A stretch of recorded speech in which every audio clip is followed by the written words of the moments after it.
Alexis, you're very concerned about lies and the truth. Yes. Is there a time in your past when you lied to somebody to get something you wanted? Yes, I lied to get in the school. Okay. Because I am not a registered student. Right. I did meet with the advisor to find this class. Mm-hmm. And I told them I was a student, but I was not. I snuck in here. So last time you mentioned that you believe that all magicians are liars and therefore you don't respect them. But if you're a liar, do you respect yourself? No.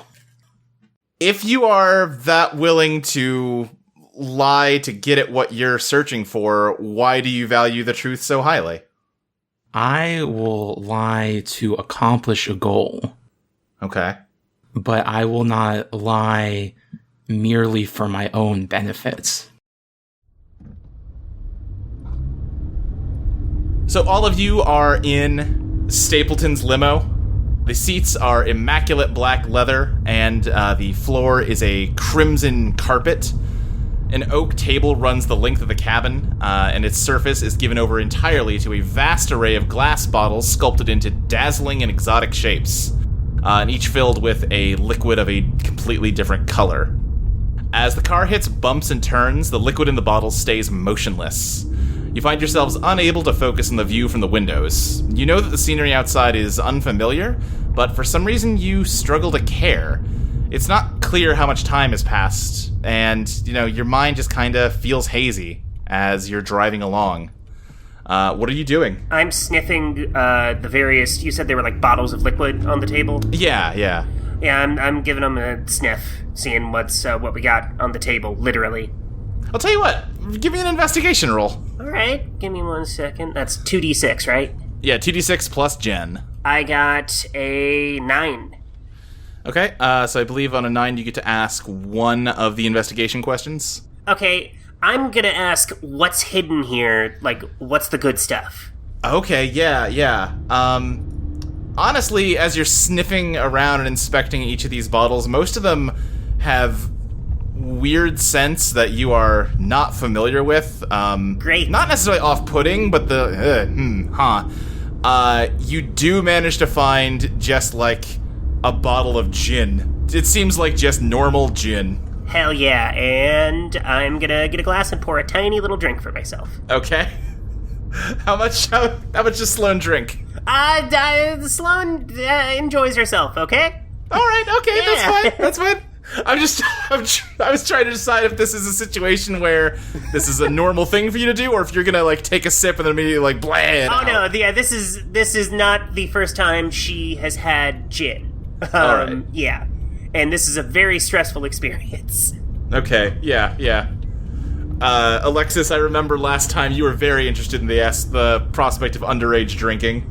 Oh yeah, she's definitely checking all these out, wondering which one she's going to try first. I offer the bottle of gin to Alexis. Yeah, why not that one?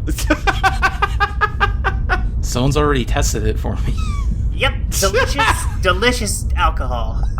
I'm loving it. I like that episode 2, it took us 2 episodes to get to the teen drinking adventure. James, what about you? What are you doing? James is convinced that he's asleep. Okay. He's trying to make lucid dream stuff happen and is becoming increasingly frustrated with his failures. Okay, great.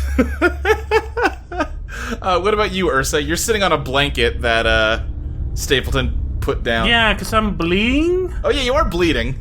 Yeah.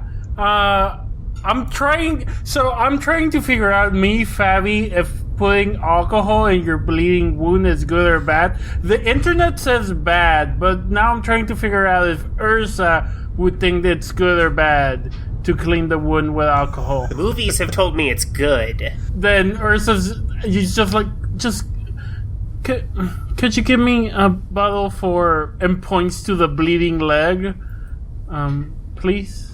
I pick the most brightly colored bottle and I give it to her. Tell you what, why don't you give me a Dredge the Undertow roll? Me or?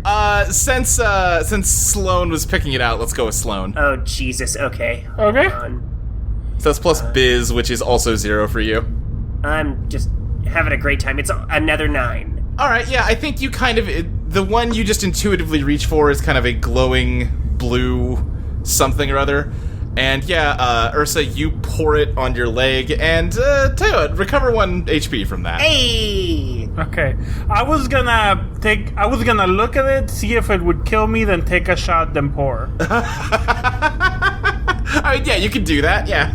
Okay, so I'm at 4 HP now. I think upon hearing the liquid pouring out, Stapleton kind of looks through the window back at all of you and goes, Oh, come...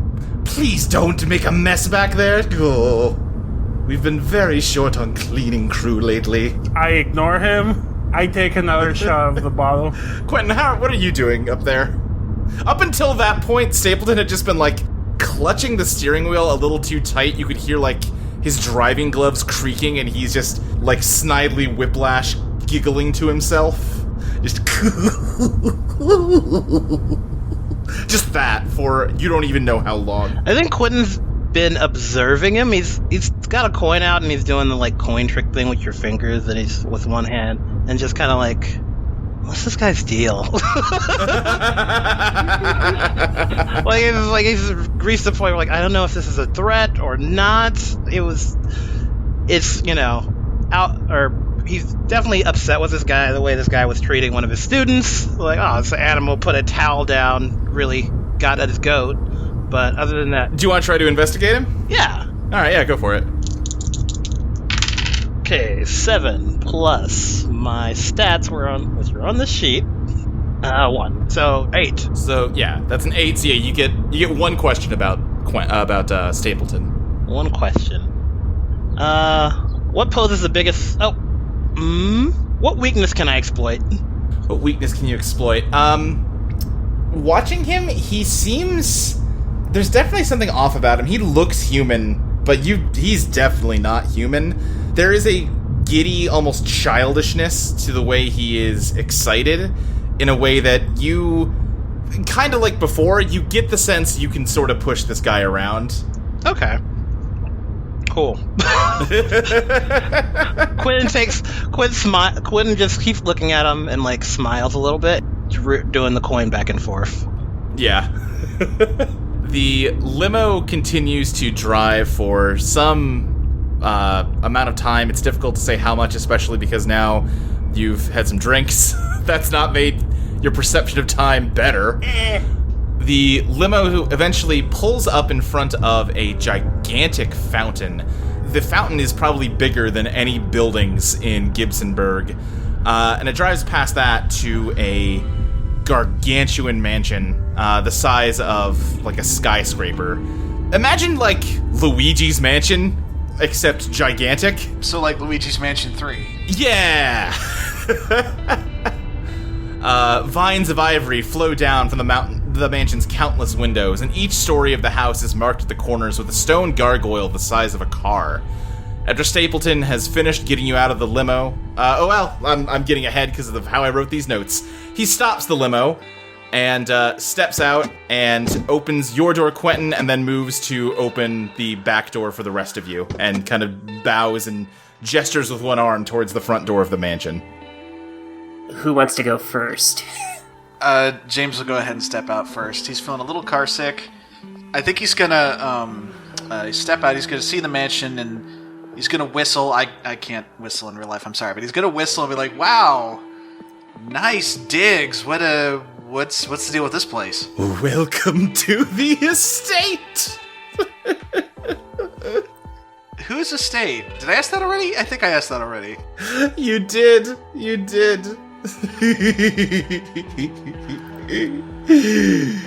He, instead of answering your question, he runs off and runs up the stairs to the front door of the mansion and opens it and bows again. He's a fun guy. I discreetly as I can, take the bottle of gin and put it into my bag. Respect. And one for the road. But the last one was one for the road. No, that was one on the road. I'm glad that Sloane has her priorities straight. Alexis has definitely overindulged a bit and is kind of stumbling out of the limo and braces her weight against James to not fall on her ass. Quentin turns to them and like, wait, are you... Y'all haven't been underage drinking, have you? Professor, we have been underage drinking. Yeah, I'm not sure if you remember, Ty. Quentin did give them explicit instructions last time not to drink anything from the Fae folk. Oh, shit. I mean, hey, James hasn't had a drop. Gonna just say that, so... To be fair, Ursa says, I am bleeding. Oh. Huh. Wow. Yeah, you are. Ugh. Okay, First of all, thank you, Alexis, for your honesty. I don't give a fuck, to be honest. I'm gonna be real with you. Like... Oh, thank God. We're so in this, like... That's... Whatever. Whatever, who cares? Yeah. What are we in, exactly? That's the thing. I don't fully remember either. I think about this place and I remember... I just say be careful. We gotta stick together. Do you not remember because of limo drinks? He, like, gets wistful and, like... Yeah, no, not today. Mike, what if this is how James and Alexis first met? And part of your bond to me is that you kind of feel like you have to be my DD and watch over me. All right, sure. I'm down with that being a bit of a thing. Yeah, you just happen to end up in a small class with like the one guy on campus who's fucking straight edge or something. Fuck it, you know what? That sounds like a fun thing. I'm gonna go ahead and make that a canonical part of my character. Yeah, stamped canon. Yeah, you got the X's on your fists. He stopped drawing them after he got out of high school, but they're there in spirit. Please tell me your Eidolon will have X's on its fists. Yes. Although, I guess Quentin responds. He's like, "All right, we're in an interesting place where you guys have a lot of options for what you're going to choose. You have a lot of power here. It's important. You know what? Good on you for not listening to me, because you need to find your own path. I'll support you, but I can't tell you what you're looking for and what you need. Let's go." That might be the most insightful thing you've said as a professor so far. Was that insight or abdication of responsibility? It can be both. Just be careful. This place sucks. All right. And yeah, are you heading inside? I guess, yeah. Yeah, sure. As you head in, the interior of the mansion doesn't match how it looks outside at all.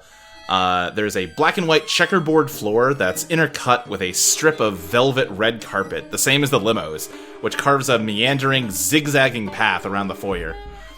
Bold colors and loud patterns coat the walls, and while it seems like the design should clash, they somehow blend together seamlessly. It's unclear which objects in the room are meant to be furniture and which are meant to be pieces of sculpture.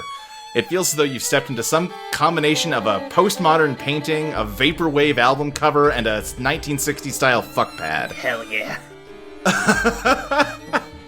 On closer inspection, small grooves are carved into the floor everywhere, going off in every direction and even up the grand staircase in front of you. In the middle of the foyer is a woman who is dressed in a frilly dress that matches Stapleton's chauffeur uniform, but her clothing is probably the least noteworthy thing about her. While her right leg is wearing a stocking, her left leg is exposed, and it looks like the same material that mall mannequins are made out of. The leg narrows down into a thin, lever-like shape at the ankle where it disappears into one of the floor grooves. The top quarter of her body looks like it was cut off and replaced with a marble bust of an elegant woman, with large baby doll eyes inserted in the sockets. Jointed artificial arms hang off the sides of the bust's base in a way that doesn't quite match how arms are attached to a human body. Her arms and her right leg are completely limp, and there's a slump in her posture as though her weight is entirely supported by the mannequin leg attached to the track. And that turns out to definitely be the case, as there is a mechanical whirring as she approaches you and immediately loses her balance and falls onto the floor with a loud thud. Her body kind of twisted over as her stone head and doll eyes clack around inside of it and look up at you. Welcome to the estate. My name is Joanna. I am the head butler here, and it is an honor to have you with us. James screams, jumps back, and completely forgets that he was the one keeping Alexis balanced, and just jumps back a few feet. Sloane takes a swig of the gin. Ursa just waves. Hey. Alexis, with James not supporting your weight, do you fall over? Oh yeah, definitely. As you fall over, this woman says "Oh dear, that is so incredibly polite of you to come down to my level, but that is not necessary. Please gather yourself up. Do you have a coat I can take?" Her mouth is not moving when she talks, by the way. Great. Cool. Much better. Is any part of her moving when she talks? She seems like she's breathing, but other than that, she is completely limp. What is her name again? Didn't she say Joanna, or did I imagine that? Her name is Joanna. Alexis says to Joanna, Joanna, do I detect a hint of old Dixie in your accent? Oh, I suppose that might be the original origin of my particular manner of speaking, but it's, of course, a little more complicated than that in these parts. What are these parts? Oh, my good sir, you are, of course, in the estate, and I'm sure all of your questions will be answered forthwith, but I actually must insist you follow me, for our master is waiting to see you. Does your master have a name? Oh, of course, our master, the great Ron Wee. Is that, on? Oh, my God.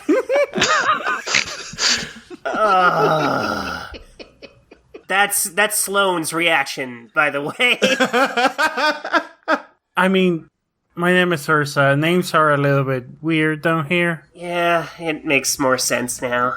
I would not deign to keep Mr. Ron Wee waiting. It wouldn't bother him because nothing does, but that would still be very rude, so I must insist you come along with me. And, that whirring starts again, and she's, dragged by her foot along the tracks towards an elevator off to the side of the room. Huh. Okay, then. James! Alexis yells from the floor. Help. I tried to pick Alexis up. I don't know if she let me. Thank you, Ursa. Okay, so the bleeding bear is carrying you. Oh, over your shoulder? James will take Alexis. You sure? You got it? Yeah. You are kind of bleeding. Huh. That's me explaining it. I should be clear that James does not refer to himself in the third person. Are you sure? Listen, I'm willing to give my character some weird quirks. That's not one of them. That's beyond the pale. Hey, Professor, any of this ringing a bell? I think that would be pretty hard to forget. I cross my arms and tap my head. Out of character. Yeah. Have I arrived somewhere that I've been before? Dredge the undertow for me. Oh, great. I'm great at that. Oh. 10 minus 1, so 9. You have been in this mansion before. You get this, you know that you've been here, but you're pretty sure it didn't look like this. The name Joanna also rings a bell for you. And looking at her, you have a vague impression that she also didn't always look like that, and you might be part of the reason why she does. Oh, no. Ooh, okay. This place looks familiar, but a lot of places look familiar. I've been in a lot of places. Let's go see what's going on here. He kind of looks down. I've never been here, right, Luke? No, you have not. Cool. As Joanna reaches the elevator door, she kind of hits the brakes on whatever is dragging her along hard enough to fling herself up into an upright position and just kind of fall onto one of the buttons outside the door. Most elevators just have 2. This one has 8, and the doors open up and reveal that the inside of the elevator is just coated in different numbered buttons. Oh, no. Oh, like coated like the floors and ceilings as well, and Like the entire wall and ceiling, and yeah, I think even some buttons on the floor are it's all just elevator panel. Did my camera get messed up by the water? I think it's more fun if it didn't, so let's say no. It was weird magic water, so. I'm gonna take a picture of this elevator. This looks really cool. Okay, yeah. You know what? Actually, you take the picture, and, as, like, the Polaroid comes out, it, like, doesn't ever develop. Still dealing with this. Yep, yeah, I'm not even gonna try my phone. Quentin is looking a little bit nervous, looking at Joanna and feeling that it may be his fault as she struggles to do these things. Yeah. He pulls out a vape pen. And he tries to use his vape pen, and it's broken. And now he's just in the background trying to fix his vape pen. I offer the bottle of gin to Quentin. Joanna says, please watch your step as you step into the elevator. Don't try to step on any of the buttons. What button should we press? Oh, I can take care of that, darling. Don't you worry. And she kind of like, again, moves into the elevator. The track kind of transfers onto the elevator floor. And sort of through the gap, you can just see kind of the little motor underneath the floor that she's being pulled along by. And she, again, flings herself with surprising accuracy into exactly one button. You're a real professional. Doing great, Joanna. Oh, I thank you kindly for saying so, sir. I do try my best. Which button did she press? Does what button did she hit? Like, what number was it? The button is labeled 17DR. And what direction do we feel the elevator moving in once it goes? Like all of them? So what you're saying is there's no earthly way of knowing. Yes, Hey, Joanna, quick question. Yes, anything. When's the last time you had visitors? Oh, it has been so long, I do not know if I could surely say exactly when. And I must apologize as well. We have had a shortage of staff in the estate lately. Just about as long as we've had a shortage of visitors. Many of the rooms are in a sad state of repair at the moment. I don't like the correlation between staff and visitors, but okay, sure. Oh, I think that's just a coincidence. Okay. The elevator dings. Just, yes, here we are, the 17th drawing room. Please see yourselves inside. I would gesture towards the door, but I am incapable of doing so. All right, well, thank you. Thank you, Joanna. And then James is going to turn to the rest of the group and whisper, "What's a drawing room?" It's the room where you do art. Come on, everyone. So I guess I just walk out. I want to get the fuck out of that elevator. Yeah, you step out. This room is decorated very similarly to the foyer. Again, that, like, Vaporwave / Austin Powers fuck room kind of vibe to it. There's a large panoramic window, though, that is overlooking a gray ocean and an equally gray sky. You are very certain the mansion was not, like, on a beach when you were outside. There is a large table with a giant platter of grapes of all colors. Like, normal grape colors, but, you know, all of them. Oh, sick. Kind of covering the entire table, and on the far end of the room, sitting in an overstuffed chair, is a man in a rumpled, unkempt suit. His 5 o'clock shadow and the dark rings under his eyes stand in sharp contrast to his pale, sickly skin. A cigarette hangs dangerously from his lips, seeming like it'll slip out of his mouth at any moment. Ash is just kind of collecting on his slumped-over tummy. He does not move or do anything to recognize you. Imagine, you know that Weapon of Choice music video? Yeah. Yes. Oh, God. Imagine that's the pose he's in.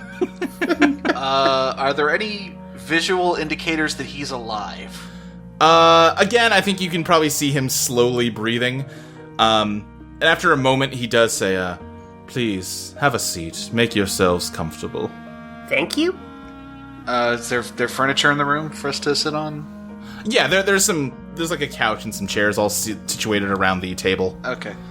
James is going to grab a handful of grapes and then sit down. Okay, yeah. As you grab them, he just says, yes, please, if for some reason you want to stave off the sensation of hunger, if that is something you still prioritize, feel free to partake. Is that not something you prioritize anymore? I don't prioritize anything. Been there. That's real interesting. What's your name, my guy? I am Ron Wee. James, are you eating a grape? Sure am. You pop a grape in your mouth and bite into it, and you can immediately tell that something is wrong. Oh. Oh no! It's very gross and like slimy. Is it rotten? If you spit it back out, you will see that egg white and egg yolk is coming out of the grape. Oh, God. Yeah, we shouldn't eat anything. James is just gonna frantically spit it out and try to, like, scrape his tongue off with his fingers. And just gag and cough. Ron Wee picks his head up slightly and turns his gaze towards you, Quentin, and says, to the extent that I am capable of experiencing surprise, it does surprise me to see you darkening my door again. I'm sorry, again? Quentin is like, he's not full on having a panic attack, but he's like heavy breathing. Oh, okay. Can I get a cigarette off of you? Of course. He leans forward slowly, the ash that was collecting on him just kind of falling onto the chair and the floor. And like every motion he makes feels laborious and strained as he reaches into his breast pocket and pulls out a box of cigarettes and just sort of smoothly glides them across the table towards you. Quentin takes one and tries to light it, but the lighter was also in the ocean with him. Also, a lighter, I guess, a lighter as well. Joanna is like suddenly next to you, like, and she is like barely propped up with just a lighter balancing on the base of the bust that makes up her upper torso. His trembling hand lights the cigarette, and he starts smoking it too fast. He's like, yeah. As soon as you grab the lighter, Joanna collapses, and you like hear the thud of marble hitting marble, and then she's just gone. Yeah, this is for the students. This is the most troubled you've seen Quentin ever. He's like the mask is dropped. He's like freaked out. Pleasure to make your acquaintance again. Is it? I wouldn't know. He nervous laughs. Yeah, yes. What have you come for? Come? I would say we're summoned. Summoned by a call. Were you the one who called us? I believe you must be mistaken. It was you who called us for a limousine. No, when I picked up the phone, it was an automated... It just said, hey, the limo's coming. Then it would seem that we have reached a contradiction of realities. Great. Now that you are here, what do you want? Mostly to know what's going on. He kind of like looks at you, James, and like he like stares right through you. Something about his gaze, even though it is so dull and lifeless, it feels extremely piercing and judgmental. And he asks you, how old are you? I try and stop James. I'm like, he's not a cop. You don't have to answer that. 19? Then in perhaps another 10 to 20 years, you might understand that it would take another 10 to 20 millennia for you to truly understand what is going on. Alexis raises her hand from the floor where she has transferred because it's more comfortable than the chair. And she asks, Mr. Ron Wee, sir, can I at least ask where your butler's from? Her accent is I know it, but I can't place it.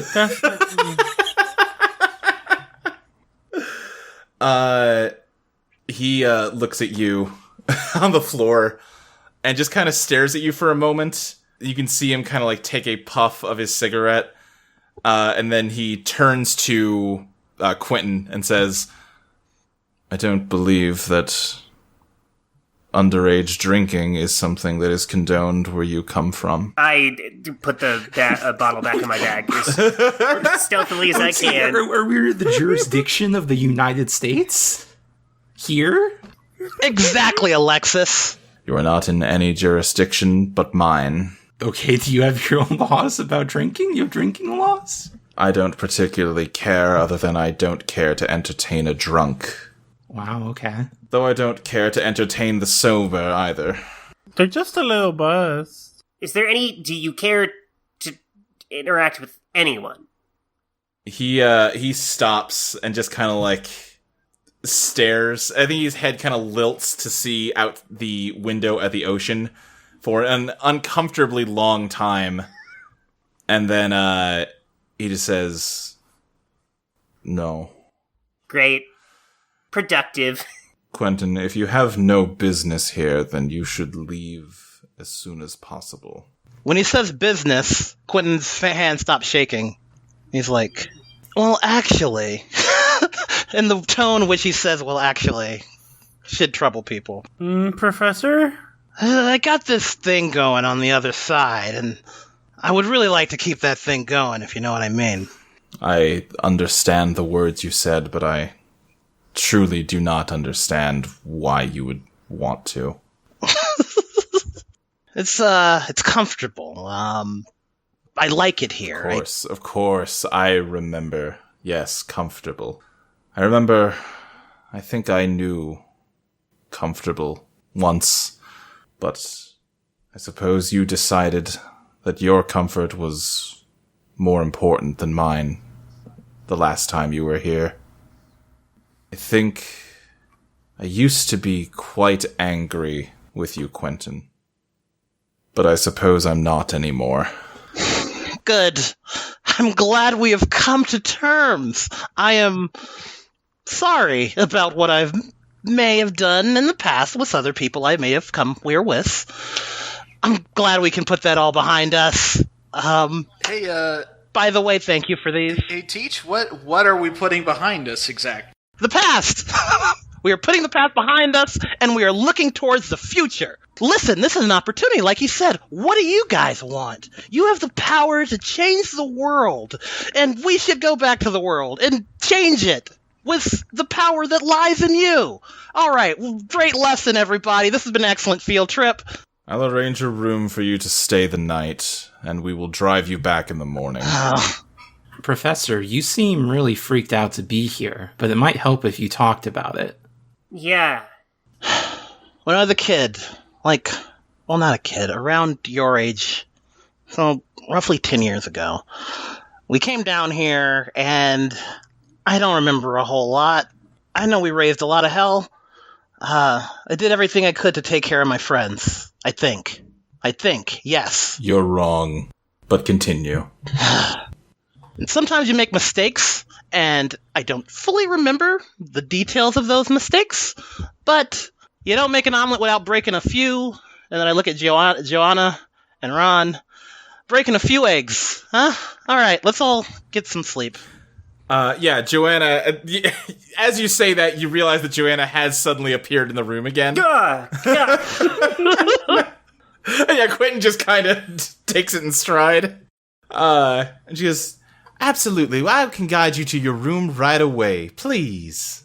And she kind of throws her whole body to gesture you towards the elevator. Okay, then. Okay, I'll go to the elevator. I mean, I had plans for tonight, I think, depending on what time it is. But all right. Yeah, it was not nighttime when you, picked up the phone, but it sure is now, here. It's also beach time, and it wasn't beach time before, so... Yeah. I mean, it's always beach time somewhere. That's true. Yeah, Joanna ushers you back into the elevator and hits a different button. And as the elevator is moving, she says, "Now the estate is quite large and labyrinthine. Without an expert guide such as myself to show you the way, it is quite easy to get lost. I would advise strongly against going anywhere without a guide." Hey, Joanna, can I ask you a question? "Most certainly. I'm at your service." How do Ron and Mr. Brooks know each other? Joanna's, like, stone head just kind of, like, stops moving on the ground, and her doll eyes kind of swivel towards you, and then swivel back towards Quentin, and says, "Oh, my goodness, it would not be proper for me to speak on the master's business. I don't really even fully know. But even if I did, I could not divulge that type of information." Okay, can you tell, like, does Professor have, like, did you and him interact? Like, you guys got a history? The stone head kind of rolls over to look at Quentin more clearly. Yeah. Oh my goodness. Quentin Brooks, yes, I do remember having you as a guest here previously. Yeah. He does like a "it's me, ta-da" kind of thing with his arms. It's your guy. Yes, It's your boy. yes. Oh, what? What'd you say? I said, it's your boy, Quentin. It's your boy, Quentin. Well, it is truly wonderful to have you back. You know, now that I think about it, I believe you were one of our final guests until now. Yeah.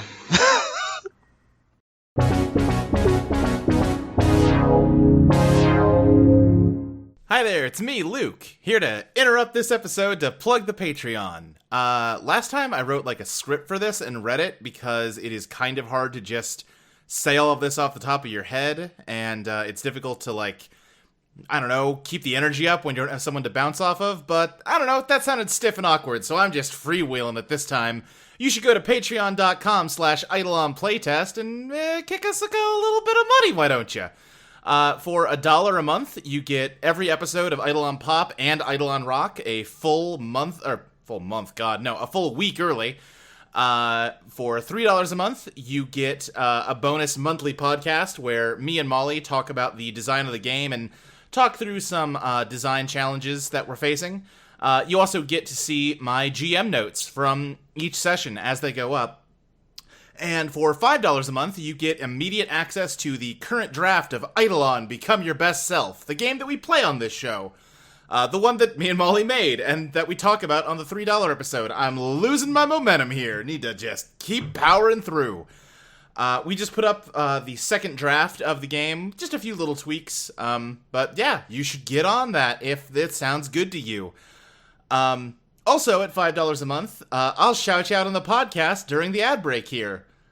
Speaking of which, shoutouts to Roslyn Garrow, NM, August, Morrigan Spade, Eli Marone, Jay Baker, Mitch Graham, Jacob Hathcock, Jeff Dorman, Lambda, Phil Nightinger, Dylan Lee, Evan, Lucentia, Virgil Purcell, Liam Conlon, Ryan Ball, Ellen, Will Helms, Stub5678, David, and the Z-Mage. That list gets longer every time I have to read it, and that's the coolest thing. I thank you so much for subscribing and supporting the show. Like I said before, all the money we're making off of the Patreon is going into the game to pay for illustrations and layout work, that kind of thing. So yeah, thanks so much for helping us out with this. If you can't afford to subscribe, I totally understand. But maybe tell your friends about us. That would be awesome. As of the time I'm recording this show is now available on iTunes, so that's cool. And it will hopefully be available on Spotify within a day or two, once we get some weird kinks worked out in that stuff. So you can subscribe to us there or recommend us there. Maybe give us a rating and review on one of those platforms. You know what? We're not actually on iTunes yet, I don't think. We're still in the approval process, but keep an eye out. We're gonna be there soon. By next week for sure. Anyway, you know what? I feel like I'm always racing the clock to get all of the credits read at the end of the episodes. before the ending music runs out, so I'm just going to go ahead and read off our music credits right now. This episode used the tracks Ad Bis by 148, 123 by Kosta T, Cosmic Relevance by Unheard Music Concepts, Brass Burrough by Cagey House, Cactus by Nctrnm, Come and Get Me by ROZKOL, Strength of Knowing by Jesse Spillane, and of course our theme song Party Crasher by Maxie Knightley, who is on Eidolon Rock. Yeah, and you can find links to all of those songs in the show notes. Anyway, that is enough for me for now. I'll see you later, bye! The door dings and opens up into a long, winding hallway. The baseboards are very grimy. There's like heavy dust in the air, and as Joanna wheels along to guide you through, she goes, "Now again, I do apologize. We have not had a cleaning crew for some time, and, well, unfortunately, it is starting to show. There's only a few staff members here in the estate these days, and we do our best to keep it clean, but it is a large facility that we simply cannot keep up with ourselves." And she, leads you through the hallway towards a door, and you actually recognize it. The door looks like the door to Quentin's classroom. And she goes, "Here we are. This room will be perfect for you." Yeah, it will. Thank you so much, Joanna. It's so great to see you again. After so long, I hope you're doing great. It seems you're going along, yeah. But yeah, good to catch up with you. Oh, it was truly a pleasure to serve you once again, sir. And if you need anything throughout the evening, please do not hesitate to call for me. All right, bye-bye. And I open the door for the students to get in. Wait, we're all in the same room? Yeah, we don't get different rooms? As the door opens, Joanna is gone, and that hallway now looks exactly like the hallway at the school. Oh, Christ. And Quentin, when you open the door, you can see sitting behind, it looks like your classroom, and sitting behind your desk is a skeleton. Fun. Hey, probably nothing ominous about that. Let's all take a seat. Sorry, Professor. I'm not going in the skeleton room. That's not happening. I don't know if we have other choices. I've never been here, but I would assume that this mansion is full of skeleton rooms. Oh, that is the worst sentence I've ever heard. It's like I always say, go with the skeleton you know versus the skeleton you don't know. You have never once said that before. You hear a weird crunchy, squishy sound coming from a dark corner of the classroom. It's darker in here than it is in the real world. I hate... Crunchy squishy is a terrible combination. Oh, yeah, Anyone else? Anyone else hear that? Is that another skeleton? What's going on? Probably nothing. I mean, probably something, but we'll deal with it, I guess. I pull out my phone and I turn on the flashlight. Yeah, alright, yeah. You look over and there were two dead cockroaches in the corner of this classroom this morning when you were in the real one, and they are in this corner too, and they are twitching and getting back up. Are they the same size? They were a second ago. Oh, dear. That's not good. So they got smaller, right? That's what I'm assuming. Yeah, the five cockroaches, there's five, I'm counting them, are slowly getting bigger until they are the size of, like a large dog. James is screaming again, and he is running to as far the opposite end of the room as he can. Do they seem to be hostile? Yeah, they are coming towards you at the very least. We should go. I huck the bottle of gin. Good, yes. Okay. I guess give me a bombard roll. Oh, shit. Hold on. That's a 5? You rolled a 5? Yeah, and then plus elegant. I think I have plus 1 elegant. You have -1 elegant. No, -1. -1, So that's actually. a 4. Well, mark XP, so that's good.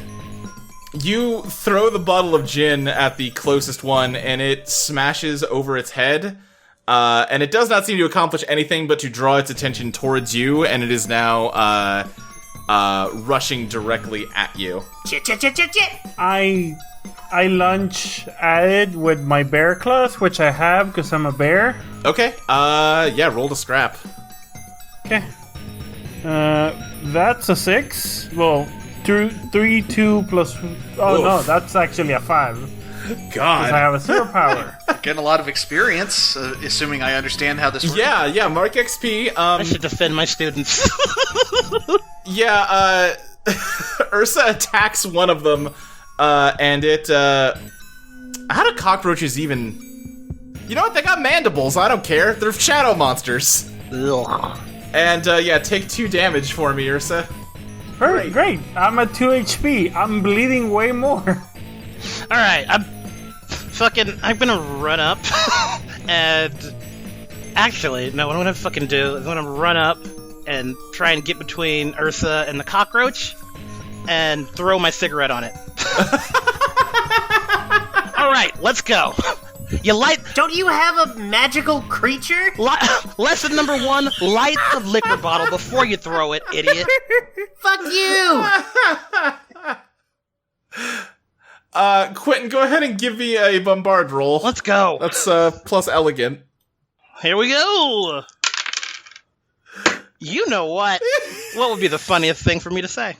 I got 2 1s. God! I think it's just the line where you just call her an idiot and then you immediately eat Who's the shit. idiot now, Yeah, dipshit? you're rearing back to throw the cigarette at the one that got doused when another one just tackles you. Take 2 damage. Alexis, what are you doing? I'm definitely surveying exits in the room. What kind of stuff do we have there? There are windows in the real classroom that are not here. Also, the door's gone. Okay, so we're completely trapped in here. There's no escape. You're boxed in with 5 cockroach monsters. Ooh, and I'm intoxicated. And okay, just out of character again. Do I have access to my Eidolon? Is it unsealed? I mean, you used it before. Yeah. Okay. Yeah. All right. So in the heat of battle, I am like, I've fucking realized what's at stake, and I'm like, okay. No. Okay. I try and make a dumb pose with this thing off me. I try and push this off me and say, I've settled on Eidolon. Nothing happens. Oh, come on. And you but you can feel your Eidolon's presence in the room, coming from where that skeleton is. Great. Super. I'm gonna frantically look around the room. Can I try like an investigate roll to see if I can figure out like what all's... Yeah. Okay. Yeah, so that's 2d6 plus 2. Oh god, that's a terrible roll. I got a 5. You can push yourself if you want to. What does it cost to push myself? Oh, yeah. 1 overdrive. Is that like... And you have 2 overdrive. Sure, I'll do that. What's that do? Reroll the lower of the 2 dice. Okay, and that was... Alright, that was a 1, so let me... Got another 1. God. Alright, well that advances the Phantom Clock, which I believe is up to... I gotta double check last episode. It's either up to 3 or 4 now. You don't even have Eidolons yet. Alright, yeah, go ahead and ask me a question, but you're not gonna like the answer. Okay, what's the most interesting question I could ask then? Who's in control?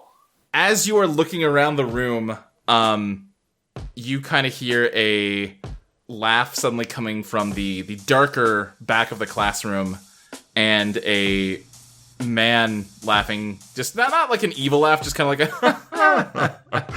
a steps out, and all of you recognize him as that guy that showed up and grilled Quentin about whether he actually works at the university. Oh, no. Except there's something about him. There is some kind of energy he is putting out that doesn't seem right. Bad vibes. Yeah, he's giving out bad vibes. And he just says, "Oh, geez, what a dump this room is. I mean, at this rate, we may as well just tear this whole building down and sell off the land. Good. And yeah, he's like not really paying attention to you as James, a cockroach, dives onto you. Oh shit.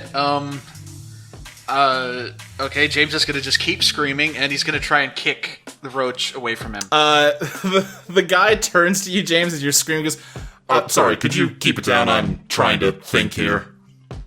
I'm trying not to die! I don't care. While this is going on, I go to Ursa, and they've got hurt pretty bad. Like, what's your HP at now? My HP is at 2 out of 7. Okay, so I rush over to Ursa and kind of protect her, and I say, okay, I don't know what's going to go down here, but I need to let you know.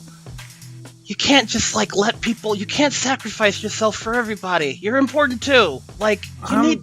Yeah, but y'all are people. No! Don't do that! And I, like, get angry. I'm like, don't do that! Like, I have a memory of, like, Quentin doing this when he was in college. Like, no, I'll take care of it. Oh, I got it. Blah, blah, blah, blah, blah, blah, blah, blah, blah, blah. And it's like, no! You matter! And you're important. And your friends, if they're real friends, will take care of you. You hear me? We stick together, guys. Oh, that's stupid. She's not important. None of you are. See, I'm less likely to believe it coming from him, so thank you, Professor.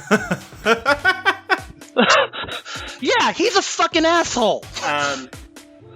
Hold on. That was the shithead, like, business guy, right? Yeah. I go, hey! And I throw my phone at him. Okay, yeah, it kind of bounces off his head, and he's just like, Ah, Jesus! What the hell? Yeah! Sloane! Don't talk about my friend that way. As it hits him, Sloane, you hear a push notification come through on your phone. Shit! I gotta know what it is! Tweet got a like. Sloane is, like, really considering running to get her phone. I mean, are you gonna? Do it. That would be badass. Yeah, okay. Give me a beat the odds roll. That's probably gonna be elegance to get past all the cockroaches. Shit, okay. And you can re-roll the dice with overdrive. Wait, can you always do that? Yeah. Well, that is... I rolled 11, so that's a 10. Okay. Yeah, you bob and weave through these cockroaches and rush to your phone. He makes no motion to, like, attack you or anything. As you get close to him, though, you hear another push notification come through, and then another one. Shit. Yeah. Stay together, God! You successfully grab your phone, and do you want to get away from him after, or are you just... Oh, no, I immediately check the phone. Okay, they're all notifications from your bank, notifying you that you're overdrawn. God damn it! Alexis is gonna struggle to try to pull this cockroach off of James. Okay, that sounds like a scrap to me. 9 plus 0, a 9. Okay, you hit it. It's got a hard exoskeleton, though, as bugs do, and don't really do anything, and it kind of just jerks its head and cuts you with its cockroach mandibles that it has. Take 2 damage and pick one of the options when you do damage to something, or when you scrap, rather. Let's see. I'm gonna say I create an opportunity for my allies. Okay, yeah.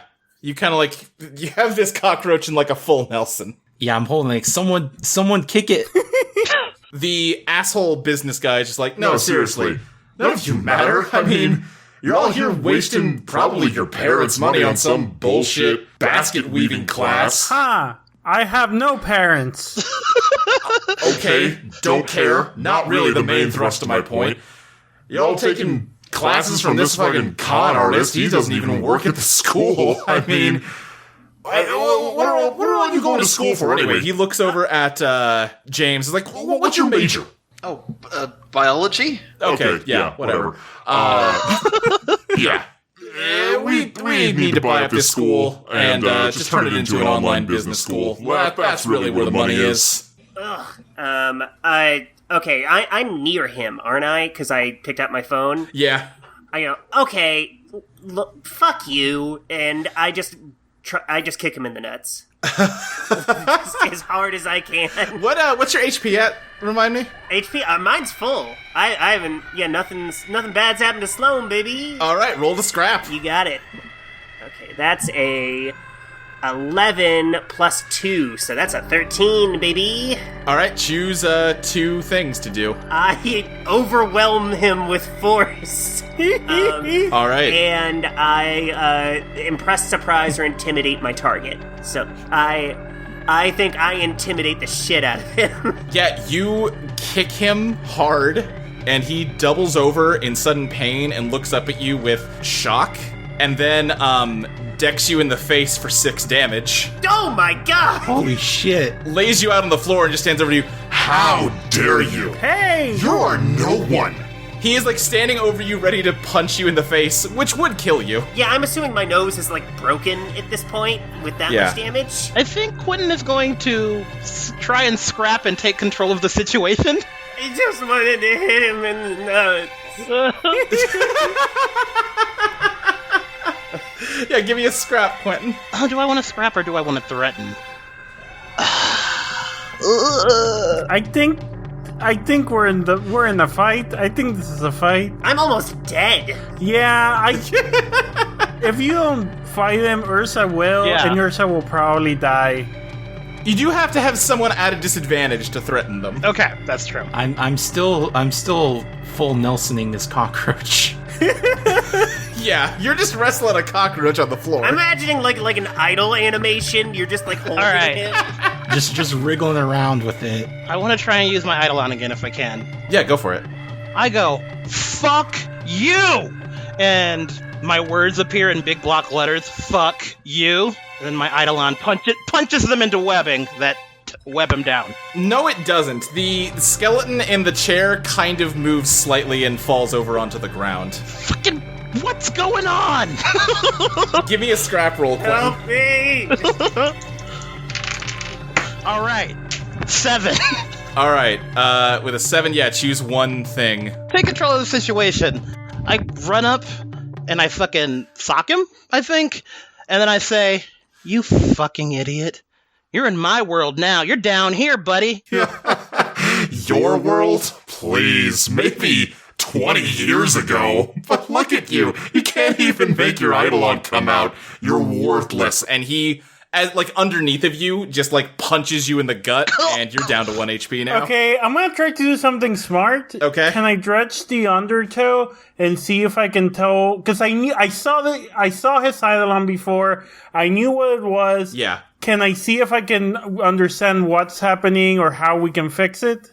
Yeah, I'm gonna say as a piece of flavor too, as he punches you, Quentin, that tarot deck you had just like goes spilling out of your pocket all over the floor. Oh no. Professor! My lowest point. Yeah, go ahead and give me a dredge the undertow. Okay, that's a 9. 4, 5, 6, 7 plus 2, 9. What you feel in this moment is that Quentin was right. You do matter. All of you matter. And you need to find something in yourself to let this guy know that you do the hard way, since he's not listening. And since he's also borderline killing all of you. I mean, that doesn't tell me don't... I do matter, but also I don't want my friends to die. Do I throw myself? Alright, Ursa, I'll throw one extra thing in here. The tarot deck went spilling everywhere. Mm-hmm. Which card do you see kind of glowing faintly now? Hell yeah. Let's do Star. Star makes sense. All right, yeah. The Star card is like calling to you on the ground. And you know what? Just for the sake of plot expediency, all of you tell me which card you're seeing is like almost calling out to you right now. I think mine would be Chariot. Alexis is gonna see the magician. That's very good, Crystal. If no one's going for the moon, I'm actually gonna change my mind to the moon. That feels more bear-like in my head. Yeah, that makes sense. Okay, based on a cursory glance of what the main tarot cards mean and yeah, what my character's whole entire deal is going to be, I think I'm going to need to go with the Hanged Man. That works. I was also going to say maybe Temperance because you're straight edge. But I can also see Hanged Man. Is this just for the students or also for Quentin? Well, Quentin, you already have the hermit. But it didn't work when I was down there, is the thing. It didn't. But it did. It does seem like there's something holding you back from making this happen. Mm-hmm. There's a minute where the devil card glows, and he feels real bad. Ooh. He's like, where's the hermit at? Where's the hermit at? Give me the good shit. All right, yeah. Each of you sees one of the cards that fell out of Quentin's pocket, like, calling to you. Most of you are hurt very badly at this point. What do you do? I go for my card. Yeah, I crawl my way towards the car. Okay, yeah. As you touch the moon card, Ursa, it bursts into pink flame. Fuck yeah. And you feel something rising up in you. Ooh. This is... honestly, I didn't know what I was expecting, but this is good. This is good. This is good. Ursa, like, centers herself and moves her claws to the side and then just yells. Oh, no, actually, she doesn't yell. She just kind of says it softly but strongly, like, Eidolon. A pink heart with a circle, think of like a ring of Saturn around it, of blue energy, starts flying around Ursa. I put my hand into it, and then it transforms into a Tommy gun. What do you do as everyone looks on? I shoot this guy. Alright, give me a bombard roll. That's a 10. Alright, you're gonna do... 1. How much damage do you have? 1 damage, right? Yeah. So, you do just shoot him.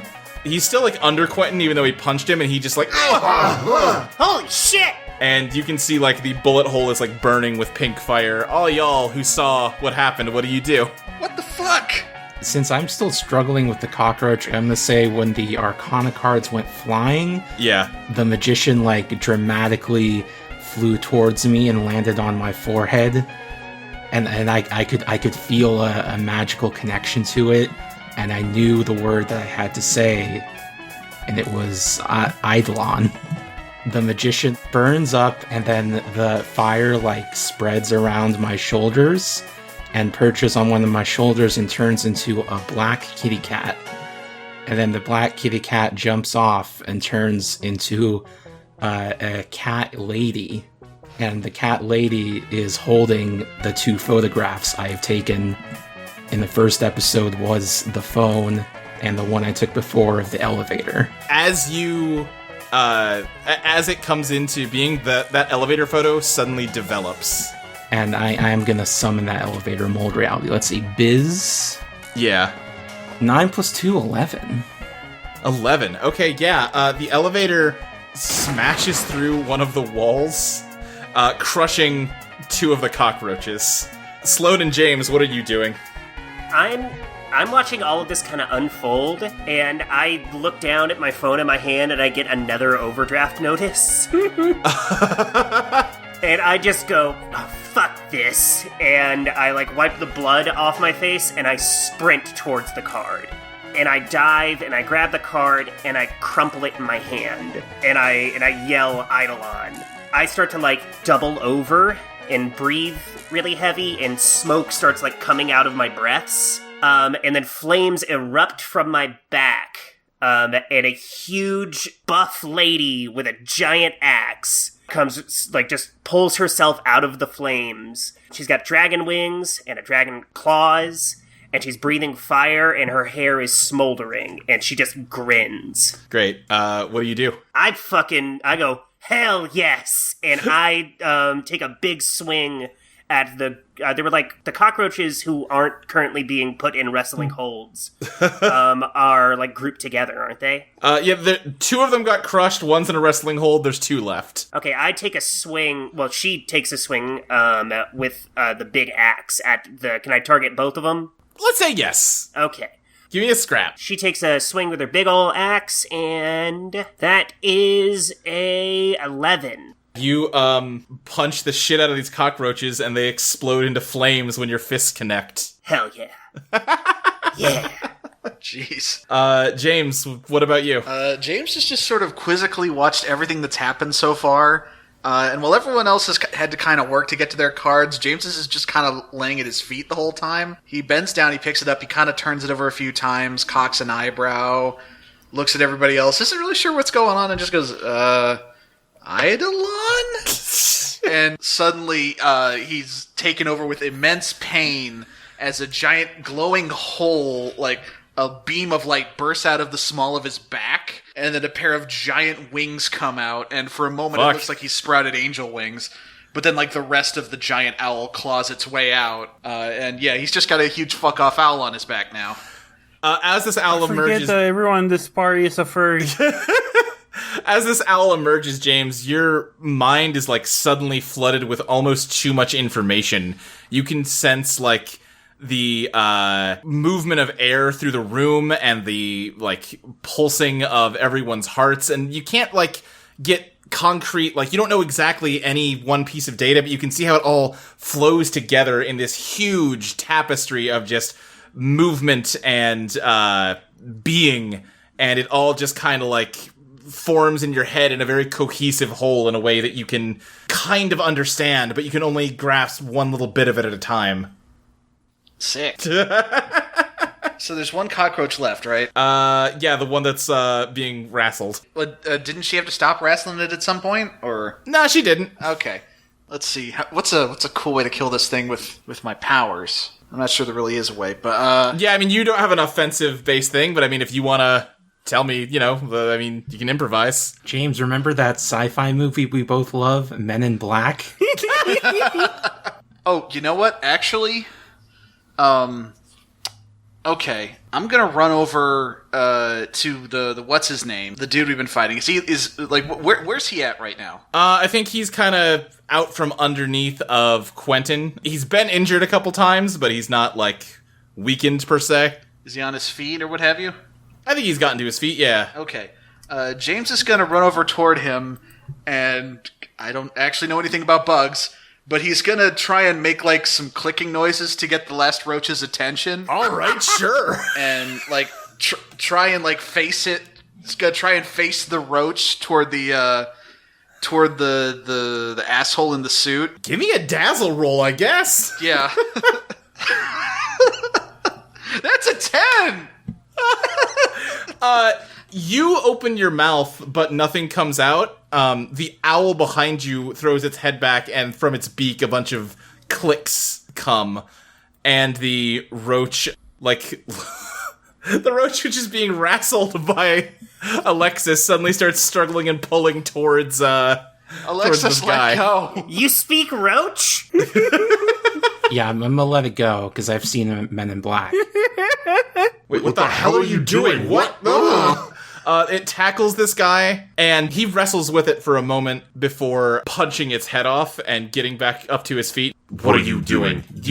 None of you people matter. What are you? Stop that! My Eidolon changes from a Tommy gun into a grenade launcher. All right. Yeah, roll bombard. Yep. That's a 4 and a 2. I'm gonna use an overdrive and re-roll that 2. That's a 3, 4, 5, 6, 7. Okay. Yeah, so choose one of the downsides. I'm gonna take the -1 forward. Okay, yeah. You just kind of panic and shoot him with a grenade launcher. I've never shot a grenade launcher before. He, like, swats at the grenade as it's coming at him.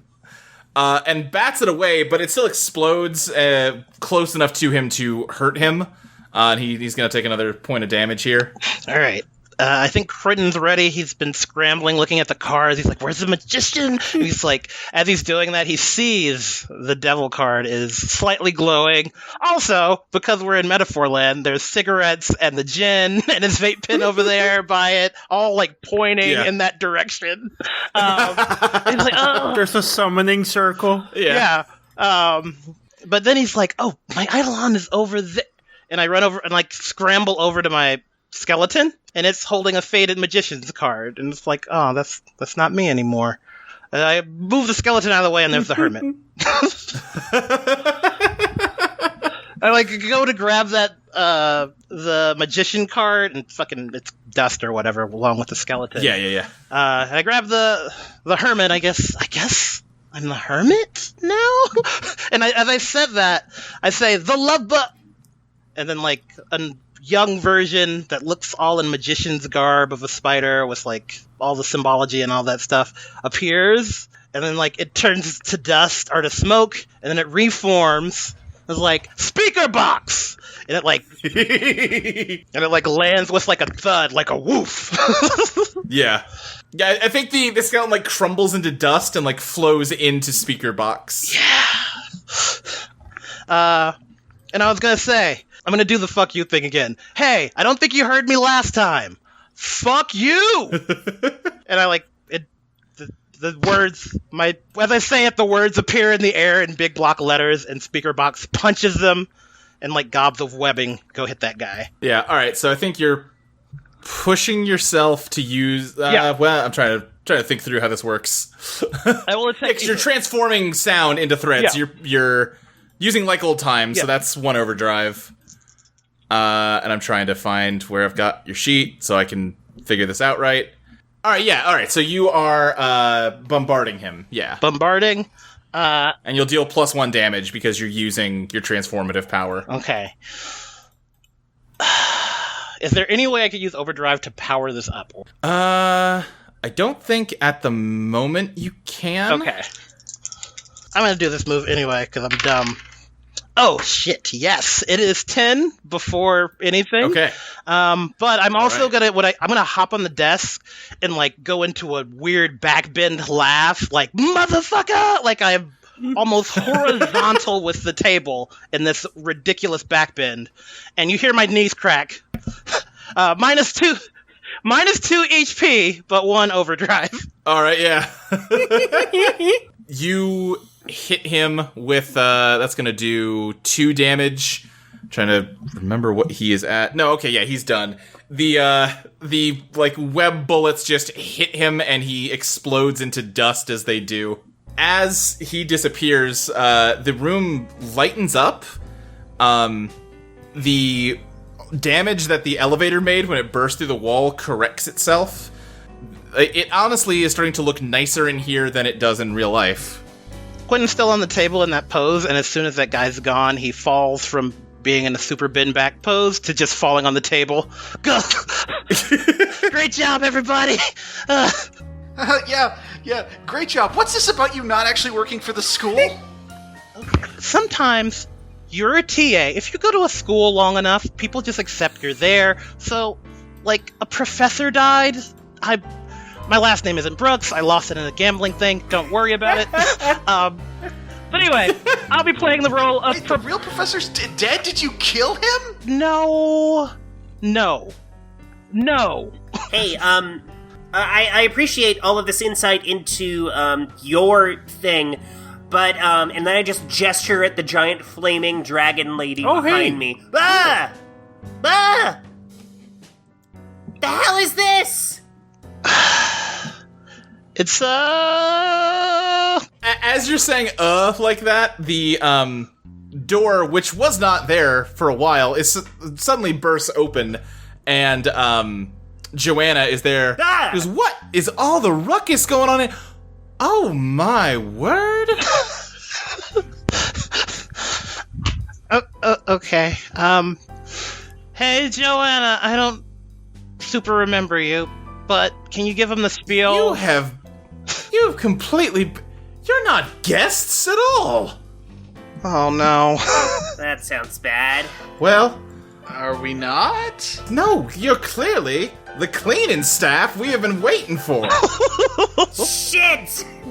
I told you I didn't like that correlation! Well, this won't do at all. You can't stay in a guest room if you work here. Come on, let's go.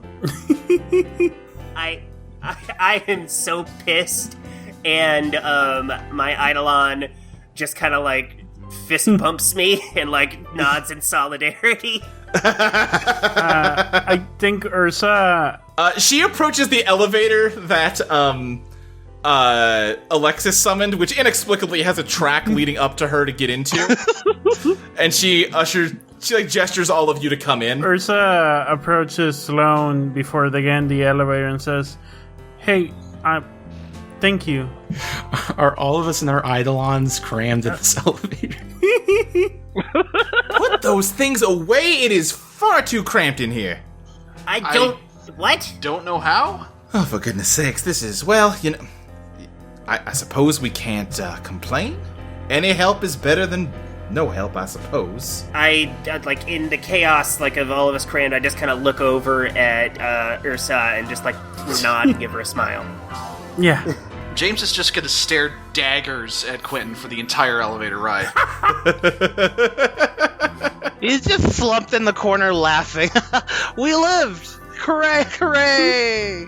Good job, class! James just glares harder. My Eidolon is back into a kitty cat, and it's kind of pawing at Joanna, and I tell it to stop. Stop it. Please control that animal. I call it back to my shoulder. The elevator opens up back on the first floor of the mansion in the foyer, and Joanna wheels out into it. He goes, all right, now I am unfortunately going to have to ask you to leave. The servant quarters are in no condition to be used at the moment. So you are going to have to go home for the evening. I expect you to report to me first thing tomorrow to start your first proper day of work. Ursa nods. I hate this. Are we going to be getting paid for this? We will discuss more about the arrangement of your employment tomorrow. Stapleton! Oh, God. The front door bursts open, and he goes, yes, ma'am, I'm ready. I'm all set to go. This dude again. And he gestures outside. You know, Stapleton, you seem like a fun guy. Don't encourage him. He gestures outside where there is not a limo waiting for you, but what looks like a very run-down city bus. Well, Hold on. Is this because we're not guests? Of course, we only roll out the VIP treatment for guests, of course. God damn it. I hate this shit. Even in... Do you ever have guests that don't turn out to be servants in the end? Oh, for goodness sake, nearly always. I'm frankly quite cross that you've bamboozled me in this way, and I am trying to be a magnanimous boss and let it go. Fuck this, and I get on the bus. Can I get on the bus? Yeah, I'll get on the bus. What other option do we have? Yeah. yeah, we get on the bus. I want it, but... We all... Just a bunch of looking down, kicking the dirt. I think Ursa's really happy to get on the bus, because hopefully that means she can be out of the undertow and maybe never come back. Probably not, but maybe never come back. It seems like we're going to be working here, so you think you're kind of freaking out about it? Yeah, she... On one hand, she's not loving it, but on the other hand, she's not alone, which was the main reason she hated the undertow. Because y'all are here, so that's slightly better. Aw. Stapleton gets in behind all of you and closes the door, and the bus pulls away. Quick question, And, out of character. Is Stapleton now wearing a little bus driver's uniform? Yes. Excellent. Thank you for asking. Also, we haven't unsummoned our Eidolons yet, right? If you don't want to, you haven't. Cool, because I really like the visual of my giant buff dragon lady crammed awkwardly in a bus seat with me. I keep putting my hand in the heart, and then it's like, oh, it's a shield, and then it changes to like slingshot, then it changes to nunchucks, then it changes to a sniper rifle, then it changes to, and that's the whole ride. My Eidolon is on top of the bus, Garnet style, just like arms in like a meditative pose, like, well, time to make peace with this. We're in it. It is now very dark outside. You can't even really see outside the bus. You just see your own reflections. And as the bus kind of drives along, you find yourselves all slowly drifting to sleep. And each of you wakes up in your own beds. I immediately grab my phone and check to see if I still have those overdraft notices. You absolutely do. Shit! I guess I have a dorm room somewhere. Yeah, I was gonna ask. Yeah, I don't know. It was either going to be a dorm room or behind a trash dumpster. I'm going to go with dorm room. That's fair. It is time for you all to get ready and head to Professor Brooks's class. What do you do? I get ready and head to my favorite professor's class. What's the problem here? Yeah, how about the rest of you? Alexis is in the mattress in the back of her van, like Greg Universe. And her Eidolon is nuzzled on her belly like a kitty cat. Excellent. And she just has the most noxious hangover you've ever had. I go, I'm not being a fucking janitor, and I put on a movie, and my Eidolon is with me, and I just hold a bag of popcorn over her head, and it slowly starts to pop. What does your Eidolon look like in the real world, Sloane? I forget. Oh God. I think it's just like a little, I forgot to give that much thought. So we forgot to do that with you because we did your character. Yeah. Oh, yeah. Everyone had like a more mundane form, their Eidolon. So I gotta do a gut instinct here of, I think it's a dragon statue, but like it can move when I want it to. Like it can go incognito as like one of those kitschy, like you buy it at like a comic book shop, like dragon statues. Yeah, I love it. Sloane, I think I just remember you during character creation mentioning you had a roommate that you hated. Yeah, they fucking suck. I think she's waking up and seeing that you're like watching a movie, and she's like, "Don't you have class?" I'm sick. Oh, okay. Are you gonna be hanging out in here all day? Yep. Oh.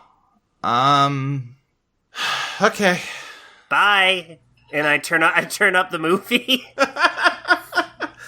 Wait, what? It's like 8 o'clock. Can't you can you put on some headphones or something at least? Headphones broke. Maybe I'm secretly the bad roommate. So James wakes up in his room. He doesn't have a roommate or anything, but he just has a regular dorm. He's gonna go to the class, but he's gonna feel a little confused at first. Wonder if maybe that was all just a dream, and then he's gonna look at his hand and there's a wristwatch that wasn't there before. He's gonna be like, "Oh, right." So he's gonna grab the baseball bat that he keeps next to his bed. Oh, James, buddy. He just sort of. He sticks that into his backpack there, and he's going to head to class, but he's taking the bat with him. He wants words with the teacher. all right. Oh God. So Ursa, did I leave it? No, yeah, Quentin, like, are you just going to your class as usual? I think there is one thing in the morning where we should show that he wakes up, like, next to his partner. And he's wearing a bow tie with 8 eyes, and he sighs at her, and he's like, "I'm in it again." And she's like, "Oh no." And then he goes to class. All right, yeah. Quentin, you get to class, and you hear a lot of chatter coming from your classroom as you kind of round the corner towards it. And you see that the classroom is completely packed. Great. And Ursa and James, you kind of show up around the same time, and see that like nearly every seat is taken, other than y'all's. Huh. Okay. Also, for the record, Ursa is a person again, or looks like a person again. Yeah. This is new, interesting. New. What do you think, James? James doesn't say anything. He just looks at the teacher, does that thing where he takes his first 2 fingers and points at his eyes, and then points his index finger at the teacher, and then goes to his seat. Quentin shrugs, and one of the eyes on his bow tie blinks. Okay. Morning, Professor. Ursa gets close to Quentin and gives him an apple, and it's like, "Hi, I found it on the trash outside. Have a good day." And then she goes and takes her seat. Yeah. Thank you. The other students all just kind of eye this, and you know what? Here's the shot I want to end on here, Quentin, is that one of the front row students has a book out and they're reading it, and you see the title is Narrative Musicology and the Occult Philosophy of Stories, 2nd edition, written by Quentin Brooks.